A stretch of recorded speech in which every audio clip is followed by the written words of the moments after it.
Assalamualaikum warahmatullahi wabarakatuh. Selamat malam buat teman-teman semua. Ya, hari ini Mas ini hadir bersama Mbah Hilo. Ya, di sini kita akan membahas tentang Tanmo Nida ya, teman-teman, yang meninggal secara misterius dan tragis yang ditemukan jasadnya pada 26 Februari 2022. Nah, tadi siang Mas ini sudah menjelaskan dari gambar-gambar ini bahwasanya kejanggalan yang pertama sampai dengan gambar yang terakhir tentunya teman-teman bisa melihat di video sebelumnya ya kan Belo ya. Ya. Bahwasanya di situ ada terawangan dari anak indigo mengenai kejadian-kejadian yang Mas Denny gambarkan secara penerawangan atau pandangan anak indigo.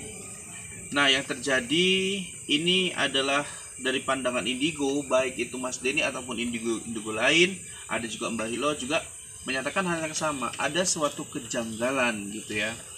Jadi terlepas dari ini semua pandangan anak indigo, di sini ada Mbah Hilo ya yang mudah-mudahan bisa berinteraksi dengan makhluk yang ada di dermaga tempat di mana Tanmo Nida meninggal dunia. Ya, seperti itu ya Belo ya. Iya. Oke, jadi teman-teman semua, kita di sini tentunya ingin kejelasan sejelas-jelasnya. Apakah memang Tanmo Nida ini Belo meninggal secara wajar akibat kecelakaan karena terjatuh dari speedboat, atau memang ada unsur yang betul-betul disengaja dari kematiannya ini? Gitu Belo. Jadi Belo boleh menjelaskan bagaimana Mbah Hilo nanti bisa berkomunikasi dengan makhluk yang ada di sana. Mbah Hilo jelaskan dulu, dan maksudnya itu gimana Mbah Hilo supaya kita mengerti. Ya. Begini ya sahabat-sahabat, tujuan kita di sini untuk mengetahui gitu ya Mas Den, Ya. Tentang kronologisnya atau meninggalnya Tanmo Nida tersebut, bahwasanya apakah memang benar murni atau memang unsur kesengajaan gitu. Iya. Nah, jadi di sini tujuan kita adalah untuk memanggil sukmanya gitu ya, Iya. ataupun Arwah gitu. arwahnya.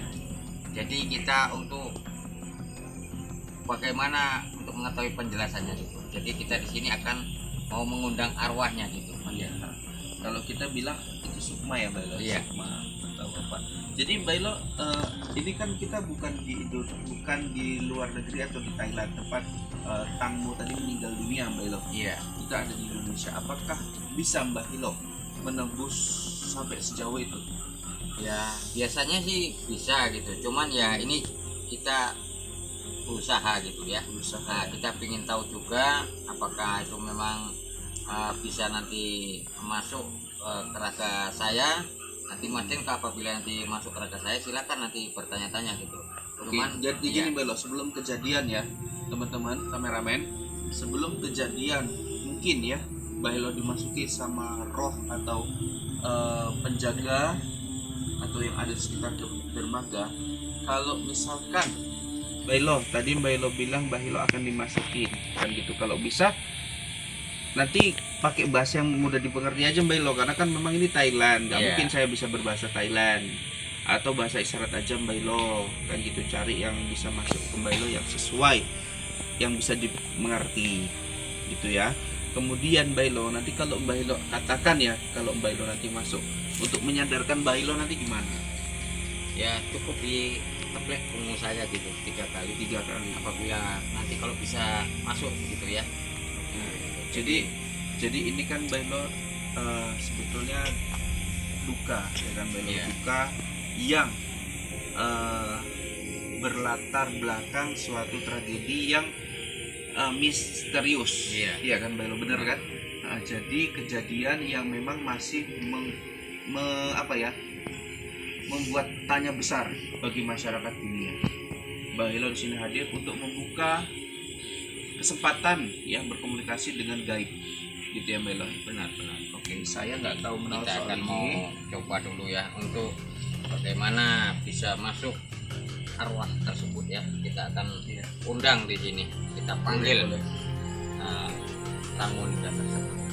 Bagaimana jika nanti sudah masuk ya.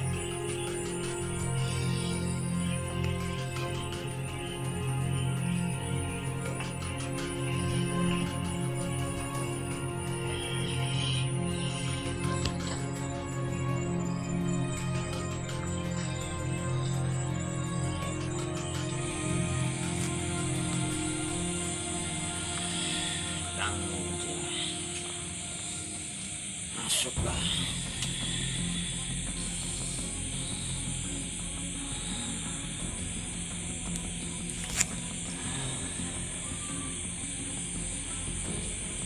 Masuk.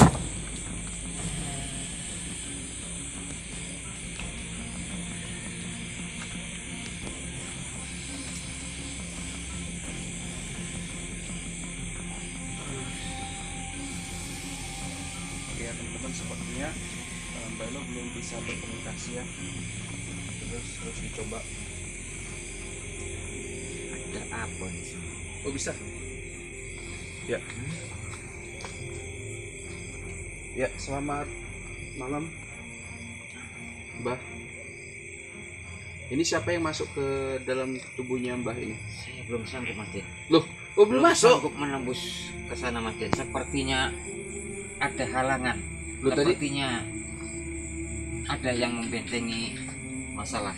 tunggu Dukun juga di sana, tunggu. Mas Den. Tadi saya kira Mbah Ilo udah dimasukin nih. Tidak, Mas Den.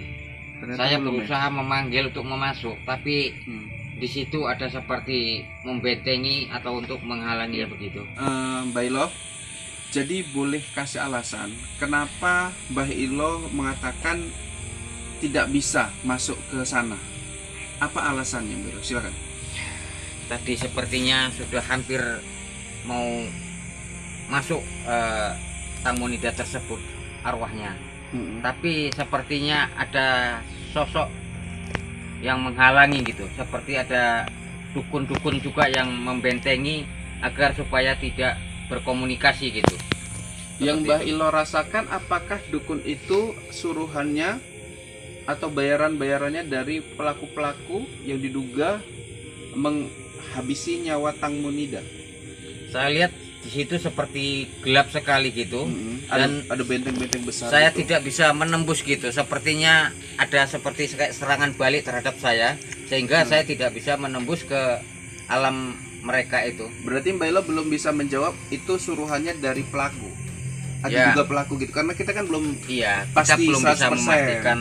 Tapi kok sepertinya ada kejanggalan gitu. Seperti ada yang membentengi, walaupun jauh itu biasanya ya masih bisa ditembus gitu, walaupun di ujung dunia itu masih bisa ditembus.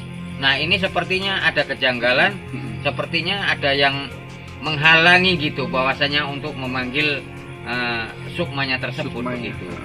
Jadi yang Mbak Ilo rasakan bentengnya itu seperti apa, Mbak Ilo? Ya, kalau diibaratkan ya, mungkin kalau di dunia nyata kita suatu masuk ke kerajaan, nah gitu kita sudah masuk di pintu gerbangnya, kita sudah diserang duluan. Jadi kita tidak bisa mengetahui apa yang ada di dalam itu. Nah, seperti itu. Oke, jadi kesusahan yang Mbah Ilo alami adalah ketika Mbah Ilo ingin memanggil sukma dari Tang Munida, Mbah Ilo beralasan bahwasanya ada benteng-benteng besar yang menghalangi ya, Ya, seperti baik itu. penghuni yang ada di dermaga ataupun Tang Munida sendiri untuk hadir gitu Ya, ya, Mbak. antara dua lah itu. Tapi ataupun mungkin ya bisa jadi antara para sekelompok sahabat-sahabat mereka ataupun yang tidak senang kepada mereka begitu.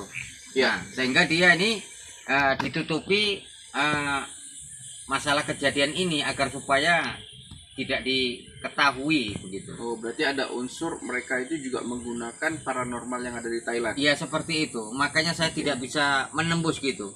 Hampir mau masuk gitu, balik lagi. Hampir mau masuk, balik lagi seperti itu. Mbah Ilo, saya mau tanya, Mbah Ilo ada nggak kenalan orang Thailand yang profesinya sama seperti Mbah Ilo, paranormal juga? Karena saya mau bertanya seperti ini, Mbah Ilo.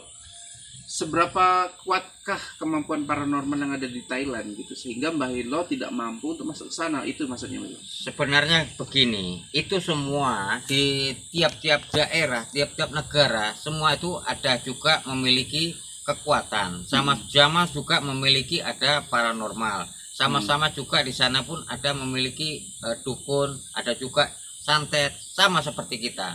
Hanya bahasanya saja yang beda. Oke, namun Mbah Ilo yakin dan percaya bahwasanya ada kejanggalan di kematian Tang Munida ini atau gimana? Ya, sepertinya tadi. Biasa saya kalau memanggil apa itu langsung bisa berkomunikasi ataupun bisa ngomong langsung gitu. Ini seperti ada pembentengan atau pembatas gitu, sehingga tidak bisa menembus memanggil arwah Tang Monida tersebut. Iya.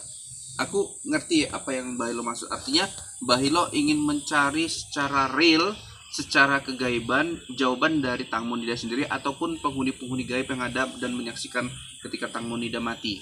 Tetapi tidak bisa karena dibentengin oleh benteng-benteng yang sangat besar, sehingga baik arwah dari Tang Monida ataupun penghuni itu tidak bisa hadir di sini kan Mbah Hilo? Benar-benar. Oke, jadi kembali lagi Mbah Hilo, apakah memang Mbah Hilo ada firasat bahwasanya Tang Monida ini kematiannya ada kejanggalan gitu Mbah Hilo? Ini saya mau dengar langsung dari Mbah Hilo. Ya, kalau saya lihat sih seperti ada kejanggalan gitu. Oh, Mbah Hilo rasakan sendiri. Rasakan sendiri. Oke. Cuman begini nanti ya. Kita akan coba nanti kita panggil sahabat saya untuk membantu membentengi, membackupi, sehingga nanti agar supaya kita bisa berkomunikasi langsung dengan Tang Monida tersebut. Ya, menurut Mbah Hilo, ketika Mbah Hilo memanggil teman Mbah Hilo, apakah Mbah Hilo bisa menghancurkan benteng yang sangat besar tersebut untuk menghadirkan Tang Monida di sini? Ya, begini, kita ambil contoh saja sebagai sapu lidi. Sapu lidi satu dipatahkan sangat mudah. Dengan 2 orang ataupun dengan segerombol, nah itu tidak bisa dipatahkan. Begitulah saya ingin menambah kekuatan agar bisa menembus mata batin saya ke alam sana, ataupun bisa menemui arwah Tang Monida tersebut.